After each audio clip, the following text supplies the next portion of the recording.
Wait, did the Homeland Security Secretary just claim every detainee got due process while admitting there's no disaster plan in writing? This is huge. My commitment to be inside my 5 minutes. I will now yield to the ranking member for his 5 minutes. Thank you very much, Mr. Chairman. The Department of Homeland Security has been the top target on the Donald Trump's revenge tour, and you, Madam Secretary, are the chief accomplice. The Trump administration is hell-bent on destroying the Department of Homeland Security, built through bipartisan collaboration over the past 2 decades and evading any accountability for its actions. Let's start with what the administration is doing to FEMA. Madam Secretary, you said that you want to get rid of FEMA, and the administration plan is to shirk its disaster response obligation and leave state and local governments to fend for themselves.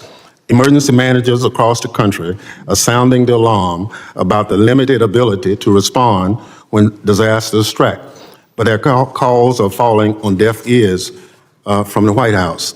What is the administration's plan to respond to catastrophic disasters beyond shifting responsibilities to states and local communities who are already telling you they don't have the ability to respond? Well, Congressman, President Trump has been very clear that he believes that FEMA should be eliminated as it exists today. He believes there's dramatic reforms that need to happen to the agency in order for it to truly serve people in a time of crisis. He wants to empower states and local governments to respond to their people. The federal government would be there for resources, support, much like block grants, but that we need to empower those locally to respond to their people because they know what they need. That is something that every state is at a different position today to respond, but he wants to give them the opportunity to build up the infrastructure to respond to their emergency. Madam Secretary, do you have this plan in writing? The White House is coming forward with the participation of the FEMA Review Council, which we have members from many states that are sitting on that will be making recommendations. So what you're doing now, there's nothing in writing as a guidepost.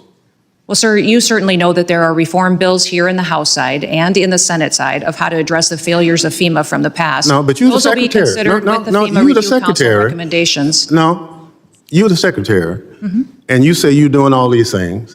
And I'm just asking you, do you have a written plan for what you're doing? There's no formalized final plan for how this goes forward because the input of Congress is critically important. As you know, there are statutory requirements of the agency. Well, I'm glad you recognize. That needs to be Madam Secretary, I'm glad you recognize the statutory requirements. Washington State, Mississippi, and a couple other states already have requests in to you or to the president for disaster declaration. And it's taken an inordinate amount of time, more than normal. I just want to know, is that inordinate amount of time is based on some plan that you have knowledge of? But if it's not in writing, I understand. So you talked about the rule of law. Are you telling the committee that due process for anybody that's picked up in this country should not be followed? Congressman, we have utilized due process as it is laid out in the tools that Congress has given us. We have followed the tools and the processes to which Congress has given us to give due process to people appropriately as it is due. So your testimony to this committee under oath is that everybody that ICE has picked up in this country has been given every opportunity as Section 5 under the Constitution provides.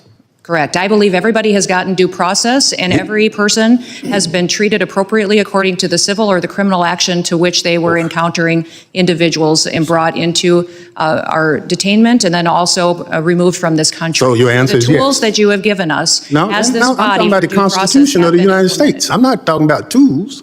The Constitution is clear. Correct. And your testimony under oath to this committee is that everybody that ICE has picked up and any other agency of DHS has conformed to those statutes. For example, Congressman, yes or no? No, I don't need an example. Expedited removal is one of the Madam tools Secretary, that you have given us to utilize as due process. I just need a yes or no. Sir, that is the due process tool that you have given us to utilize that has been appropriately. So The gentleman's time has expired. I have a unanimous consent request, Chairman. I'm sorry? I have a unanimous consent request. This exchange wasn't just tense.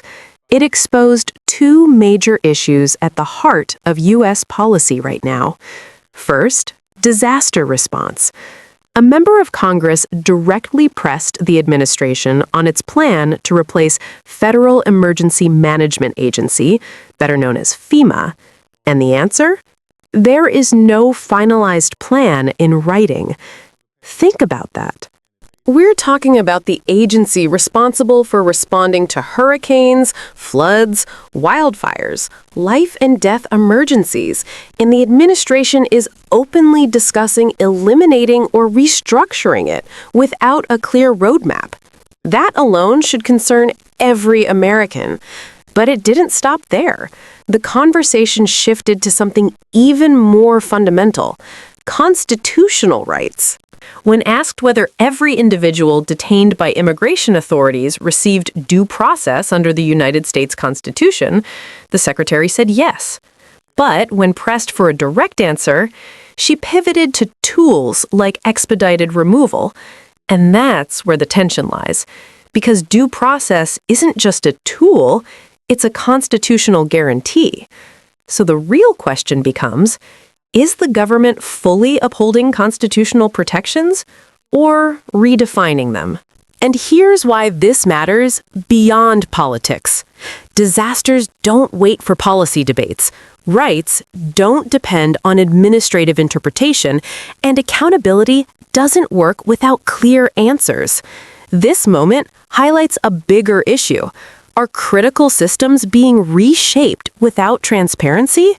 If you care about accountability, emergency preparedness, and constitutional rights, subscribe, because we're breaking down what others won't.